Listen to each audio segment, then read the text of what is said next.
우리 주님은 수많은 사람들을 위해서 오셨습니다. 아멘이신가요? 저들의 죄의 문제를 해결하기 위해서 주님이 오셨습니다. 근데 저들이 결국은 우리 주님을 십자가 위에 세워놓았습니다. 그 십자가 위에서 우리 주님께서 하신 일은 우리에게 놀라운 교훈들만 주시고 계십니다.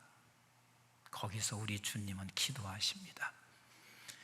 원망과 고통과 아픔이 있을 그 상황에서 우리 주님은 그곳에서 기도하시고 계십니다. 여러분, 우리 주님께서는 이 세상에 오셔서 사역을 시작하실 때도 기도로 사역 시작하셨습니다. 예수님께서 사역 시작하기 전에 40일 금식을 기도하며 사역을 시작하셨다고 성경은 말하고 있습니다. 마태복음 4장 17절에 우리 주님께서 이렇게 말씀하시고 계십니다. 시작. 이때 예수께서 비로소 전파하여 이르시되 회개하라 천국이 가까웠느니라 하시더라. 이때에 비로소 그랬습니다. 그 이때에는 예수님께서 40일 동안 금식하신 후에 그는 주의 사역을 시작했고 회개하라 천국이 가까웠노라 전파하기 시작했습니다. 그러면 우리 예수 그리스도께서는 그냥 시작할 때만 그렇게 기도하셨나? 그렇지 않습니다. 우리 한번 누가복음 22장 39절로 40절 같이 읽어볼까요? 시작. 예수께서 나가사 뭘 따라? 습관을 따라 하는 말은 매일 그렇게 하셨습니다. 습관을 따라 시작. 감난산으로 가시매 제자들도 따라갔더니 거기에 왜 가셨어요? 시작. 그곳에 이르러 그들에게 이르시되 유혹에 빠지지 않게 기도하라 하시고 그랬습니다. 습관을 따라 날마다 예수님은 기도하셨습니다. 여러분, 기도는 해도 되고 안 해도 되는 게 아니에요. 기도는 본질이에요. 뭐라고요? 본질이에요. 본질이라 하는 말은 그것이 그것 되기 위해서 반드시 필요한 게 본질인 거예요. 그럼 그것이 그것 되기 위해서 그것이 뭐예요? 예수 그리스도의 자녀, 하나님의 자녀, 예수 그리스도의 사람들은 예수 그리스도의 사람 되기 위해서는, 하나님의 자녀 되기 위해서는 반드시 뭐가 필요하냐면 기도가 필요한 거예요. 그래서 우리 예수님은 사역을 시작하기 전에도 기도하셨고 사역하는 중에도 날마다 습관을 따라 그는 기도하셨습니다. 그리고 마지막 십자가의 그 고통, 이루 말할 수 없는 그 아픔 속에서도 우리 주님은 기도하시고 계십니다. 우리 한번 34절 다시 한번 읽을까요? 시작. 이에 예수께서 이르시되 아버지 저들을 사하여 주옵소서 자기들이 하는 것을 알지 못함이니이다 하시더라. 주님은 그 고통 속에서도 여전히 기도하시고 계십니다. 그런데 우리 주님께서 기도하시는 내용들을 보세요. 십자가 위에서 그 고통 가운데서 7마디를 하시고 계신데요, 오늘 첫 번 기도가 뭐냐면 하나님 저들을 사하여 주옵소서 알지 못해서 그러하옵나이다 하고 하나님 앞에 기도하고 있습니다. 즉 우리 주님께서는 용서의 기도를 하시고 계신 우리 주님이세요. 이만큼 우리 주님께서 용서의 기도를 제일 먼저 하시고 있는 것은 우리 주님은 이 세상에 오실 때 내가 용서하러 왔다는 거예요. 용서하러 왔다. 그래서 우리 주님은 그 용서하는 것이 사명이에요. 사명이에요. 그런데 이것을 잘 아셔야 됩니다. 우리 주님이 용서하러 오셨는데 주께서 기도하는 모습을 보면 하나님이 용서를 하고 주님은 용서하는 통로로 쓰여지고 있다는 사실을 우리는 발견할 수가 있습니다. 그렇습니다. 우리 주님께서 가장 오셔서 하실 그 첫 번째 사명은 용서하시는 사명이었습니다. 그리고 저와 여러분들이 그 결과로 하나님의 자녀가 되는, 그리고 의의 백성이 되는, 거룩한 백성이 되는 그 자리, 그 신분의 자리에 우리를 올려놓으셨습니다. 그리고 하나님께서는 저와 여러분들을 향해서 동일하게 말씀하시고 있습니다. 예수 그리스도께서 이 세상에 오셔서 나를 십자가 위에 올려놓는 저를 향하여 용서하기를 원하시고, 네가 용서함으로 말미암아 네가 구원받은 것처럼 너 역시도 네가 용서함을 통하여 다른 사람들의 생명을 얻게 된다는 것을 우리에게 가르쳐 주시고, 저와 여러분들도 역시 이 세상에서 살아가는 날 동안 우리는 용서해야 할 사명이 있습니다. 여러분, 세상 나라와 하나님의 나라는 다릅니다. 세상 나라에서는 어떻게 합니까? 나에게 죄를 범하고 나를 십자가에 올려놓게 되면 평생 한을 품고 내가 죽어도 용서하지 못해. 이게 세상이에요. 나를 이렇게 십자가 위에 세우고 나를 이렇게 고통 속에 몰아넣고 있는 저 사람, 나는 죽어도 용서 못해. 근데 하나님의 나라는 다릅니다. 용서받은 너희들, 그리고 예수 그리스도의 하나님의 백성된 하나님의 자녀들에게는 용서하기를 원하시고 용서하라고 끝없이 말씀하시고 계세요. 우리 성경 몇 구절만 같이 찾아보도록 하겠습니다. 레위기서 19장 18절 말씀을 같이 봅니다. 시작. 원수를 갚지 말며. 자, 원수를 갚지 말라는 말은 저 사람이 나를 어디에 올려놓은 거예요? 그렇죠. 십자가의 그 고통, 상상할 수 없는 그 고통, 만만치 않은 그 고통에 누군가가 나를 올려놓은 그를, 원수를 갚지 말며. 시작. 동포를 원망하지 말며 내 이웃을 사랑하기를 내 자신과 같이 사랑하라. 나는 여호와니라. 그러니까 내가 끝까지 해야 할 일은 뭐냐면 용서의 자리, 너를 그 십자가에 올려놓은 그 사람을 네가 끝까지 용서해야 돼. 또 보실까요? 마태복음 18장 22절 말씀 같이 봅니다. 시작. 예수께서 이르시되 내게 이르노니 7번뿐 아니라 7번을 70번까지라도 할지니라. 예수님의 제자인 베드로가 예수님 앞에 이렇게 묻습니다. 내가 7번 용서하면 돼요? 하고 물었을 때 주님께서 하시는 말씀이, 아니 7번을 70번까지 네가 용서해라. 그 이야기는 끝이 없이 너는 용서해라 라고 말씀하시고 계세요. 누가복음 11장 4절 한번 같이 보실래요? 시작. 우리가 우리에게 죄 지은 모든 사람을 용서하오니 그랬습니다. 용서하오니, 용서해라. 우리 죄도 사하여 주시옵고 우리를 시험에 들게 하지 마시옵소서 하라. 우리는 끝까지 용서해야 한다. 골로새서 3장 13절에도 이렇게 말씀하세요. 같이 읽어봅니다. 시작. 누가 누구에게 불만이 있거든 서로 용납하여 피차 용서하되 주께서 너희를 용서한 것 같이 너희도 그리하고 그랬습니다. 주님은 계속해서, 성경은 우리에게 끝없이 말씀하십니다. 용서해라. 너는 용서의 사명자로 이 세상에 보내졌단다. 용서해라. 그런데요, 반드시 용서하지 않으면 안 되는 것을 성경은 말씀하시고 계세요. 반드시 용서해야 한다. 우리 한번 두 구절만 같이 읽어봐요. 마태복음 18장 35절 시작.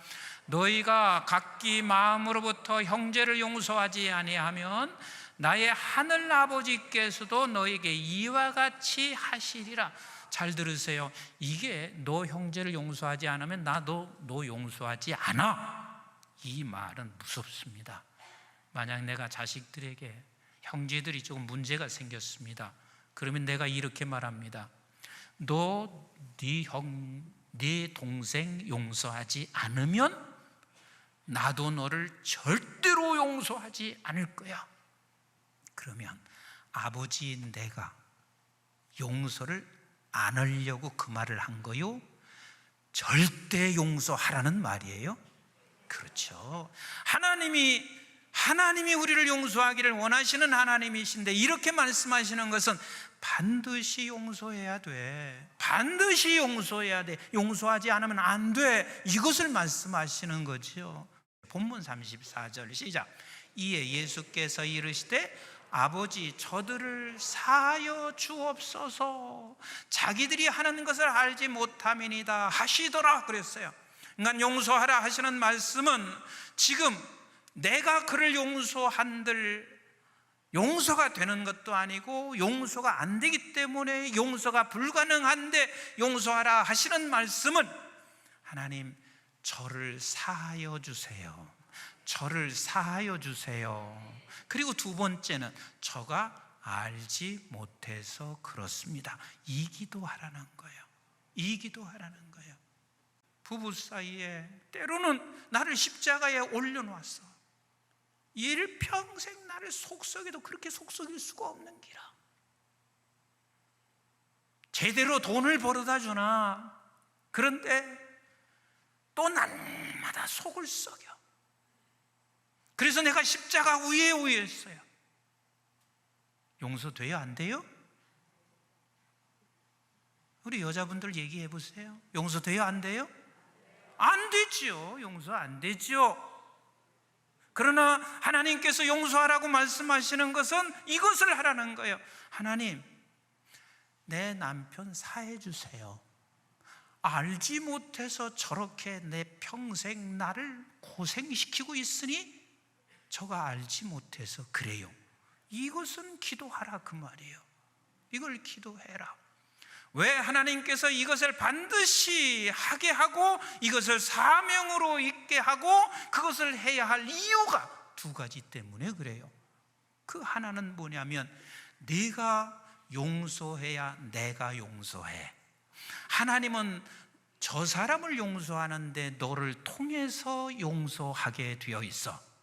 우리 한번 요한복음 20장 23절 같이 보세요. 시작. 너희가 누구의 죄든 사하면 뭐예요? 사하여질 것이고 누구의 죄든 그대로 두면 그대로 있으리라 하시니라. 이게 얼마나 어마어마한 말씀이에요. 나는 용서하기를 원해. 얼마나 용서하기를 원했으면 내 아들 독생자를 이 세상에 보냈겠나. 그런데 그 용서를 우리 하나님께서 독생자 예수를 보내시면서도 나는 너를 통해서 아들인 예수를 통해서 인류의 죄를 용서하기를 원하고 있어. 그래서 우리 주님께서는 당신을 십자가 위에 세워놓은 저들을 바라보며 저와 여러분 모든 인류를 바라보며 아버지 저들을 사하여 주시옵소서. 알지 못해서 그럽니다. 이렇게 기도하시고 계세요. 저와 여러분들에게도 동일합니다. 사랑하는 내 자들아, 사랑하는 내 아들들아, 너를 지금 누가 십자가 위에 올려놨느냐? 너희 시어머니냐? 너희 부모냐? 네 자식이냐? 믿음의 동료냐? 누가 너를 십자가에 올려놨느냐? 근데 하나님께서는 말씀하시고 있습니다. 네가 사하면 내가 사한다 하는 이 말은 내가 그를 용서해줘서 생명을 건져내고 싶다 그 말이에요. 그래서 우리가 할 것은 내가 용서할 수 있는 권한도 없어요. 그러나 그 권한이 뭐냐면 하나님 사해 주세요. 알지 못해서 그러합니다. 이 기도를 하는 거예요. 그래서 네가 그 통로가 되면 네가 이 사명을 감당하면 생명을 건져낼 것이고 그를 건져낼 것이고, 그럼 나는 뭔가? 저와 여러분들에게는 하나님이 주시는 놀라운 평강을 얻게 하십니다. 내가 용서하는 일, 즉 하나님 사하여 주세요, 그리고 알지 못해서 그래요, 이 기도를 우리가 멈추기 시작하면 우리는 한이 맺혀서 내게 있는 그 상처는 또 다른 사람에게 아픔과 상처를 주게 돼요. 하나님께서는 그래서 너를 용서의 통로로 네가 이 기도를 함으로 용서하라 하시는 말씀은 저를 생명을 살리는 길이기도 하고 내가 사는 길이야. 내가 사는 길이야. 내가 평안을 얻는 길이야. 이지선 교수라고 있습니다. 여러분들이 너무 잘 아시죠? 금년에 이화여자대학교 자기 그 본교로 교수로 발령돼서 간 걸로 제가 들었습니다. 그 이지선 그 교수가 그 꽃다운 23살에 오빠 자동차를 타고 그리고 가다가 술에 만취한 사람에 의해서 차가 충돌이 됐습니다. 그래서 차는 불이 났고 온몸 전체가 다 화상으로 인하여 사람이 사람 몰골이 아니죠. 여러분, 여자분들, 남자도 마찬가지요. 얼굴에 잡티 하나가 생겨도요, 사람 앞에 서는 게 자신이 없어지잖아요. 그런데 온 육체가 전부 다 화상으로 인해서 사람 같지 않은 그 몰골을 가지고 있을 때 속에서 얼마나 분이 나겠어요. 얼마나 분이 나겠어요. 그러니까 그분이 이렇게 말하는 거예요.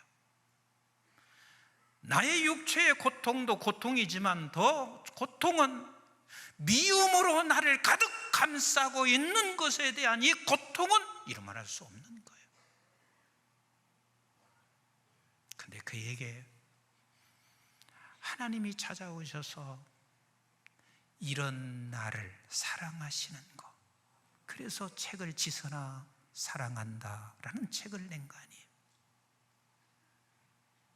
그리고 난 후에 나를 이렇게 만드는 그 사람을 용서하기 시작하니 그의 마음이 평안해지고 어느 곳에 가든지 그 얼굴의 모습을 가지고 그는 한없이 주의 복음을 전파하는 사람이 되잖아요.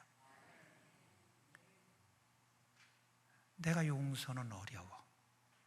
같이 합시다. 사하여 주세요.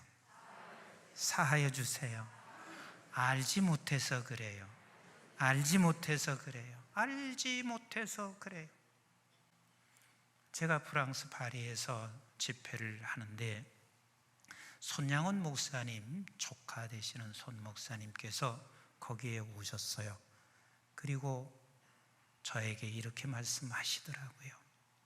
여러분들이 너무 잘 알다시피 손양원 목사님은 1948년 10월 19일 여순 반란 사건으로 인해서 당신의 아들 동신과 동인 두 아들이 안재선이라고 하는 사람에 의하여 총을 맞아 죽잖아요. 얼마나 기막힌 거예요. 다 큰 자식인데. 그런데 손 목사님이 이 이야기를 들어요. 안재선이가 이제는 곧 처형당하는 날짜가 잡혀서 처형당한다는 소리를 들어요. 이때 딸, 지금 권사님이시죠, 동의 권사님에게, 딸에게 이렇게 말하죠. 얘야, 내가 기도하는 중에 우리 두 아들은 죽어 천국 갔지만 내 아들을 죽인 저 안재선은 감옥에 가서 처형당하고 그리고 결국은 그가 지옥에 가는 것이 그리 불쌍할 수 없다. 가서 아버지가 용서한다는 것을 가서 직접 이 얘기를 네가 해라. 가실 리 없죠. 내가 어떻게 우리 오빠를 죽인 사람은 그리 할 수 있어요? 안 가요. 못 가요. 아버지는 끊임없이 딸을 계속해서 설득해요. 그래서 그 딸이 갔는데 바로 처형당하기 10분 전에 간 거예요. 그래서 안재선은 결국은 살게 됐죠. 근데 그 다음부터 그 조카 되는 손 목사님이 이 말씀을 하시는 거예요. 손양원 목사님은 아들 둘이 죽고 난 후에도 용서하고 나니까 천사였습니다. 당신이 옆에서 보면 그랬습니다. 그런데요, 사모님 정양순 사모님께서는 본인이 거의 생명을 잃어 이제는 마지막 갈 때까지 용서가 안 되는 거예요. 그게 지옥이에요. 그게 지옥이요. 얼마나 그 고통이 그 오랜 세월 동안 힘들어. 그런데 이제는 하늘나라 마지막 가는 그 순간에 사모님께서 용서하고 하늘나라에 가셨는데 그 마지막 얼굴을 내가 볼 때 천사의 얼굴이었습니다. 그래서 그렇게 용서가 중요하다는 것을 본인이 그때 깨달았습니다 라고 말씀하셨어요. 우리 하나님은 용서를 네가 할 수 있는 주체자는 아닌 걸 아세요. 그래서 우리 하나님께서 우리에게 말씀하시는 것은 다른 게 아니에요. 그냥 사하여 주세요. 알지 못해서 그렇습니다. 여러분, 다윗이라는 사람 너무 잘 알지요. 다윗이 어떻게 해서 오늘날 이스라엘의 많은 사람들에게, 그가 죽은 후에도 그는 이스라엘의 지도자이고 저와 여러분들 속에도 다윗은 영원히 우리의 속의 지도자로 남아있는 그 다윗은 왜 그럴까요? 자기의 장인 사울이 다윗을 늘 십자가 위에 올려놓습니다. 억울하게 올려놓습니다. 그 십자가 위에 올려놓아요. 그리고 당신의 아들 압살롬은 반란을 일으켜서 정말 억울한 상황에 그 십자가 위에 올려놓습니다. 그런데 시편을 보세요. 다윗은 몸부림칩니다. 그리고 어쩌면 이렇게 기도했을 것입니다. 하나님, 사하여 주세요. 알지 못해서 그렇습니다. 그래서 다윗은 그 억울한 상황 속에서도 그가 평안할 수 있었습니다. 그렇기 때문에 이스라엘 백성들을 다 품어 안을 수 있고, 그리고 오늘날도 다윗 하면 우리가 다 본을 보고 싶은, 본을 따라가고 싶은 훌륭한 사람이 돼요. 요셉도 마찬가지 아니겠어요? 세상에 그런 형들을 어떻게 용납할 수 있어요? 아니, 형들이 어떻게 해서 나를 시기하고 질투하여 나를 죽일 수가 있나? 나를 어떻게 그렇게 팔아넘길 수가 있나? 생각만 해도 요셉은 형들이 미워 견딜 수 없었을 것입니다. 요셉이 총리가 된 것이, 그것이 성공이 아니요, 그 자리에 있는 그 순간 그 형제들을 용서할 수 있었기 때문에 그렇습니다. 그 용서는 틀림없이 그랬을 것입니다. 하나님, 사하여 주세요.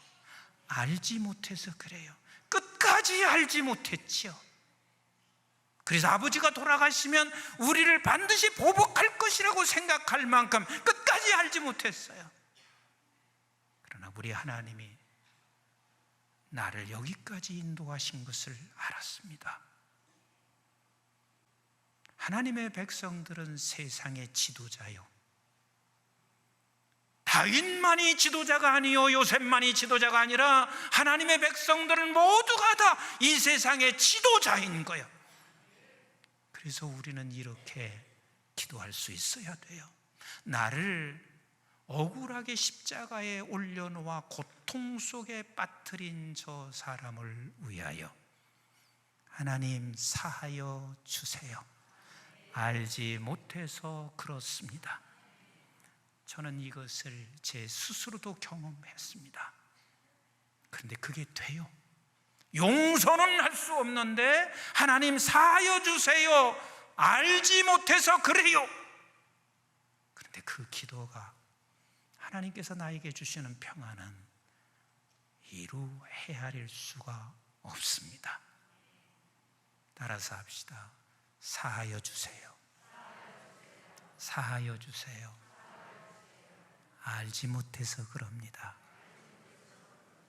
그래서 우리 사랑하는 성도 여러분, 십자가 위에서 육체적인 고통만 겪거나 마음의 고통을 겪으며 고난 속에 있는 게 아니라 나를 십자가 위에 세운 저들에게 이 두 가지 기도를 항상 하시면서 이 시대에 온 세상을 품어내는 저와 여러분, 우리 한국중앙교회 성도들 되시기를 주의 이름으로 축복합니다.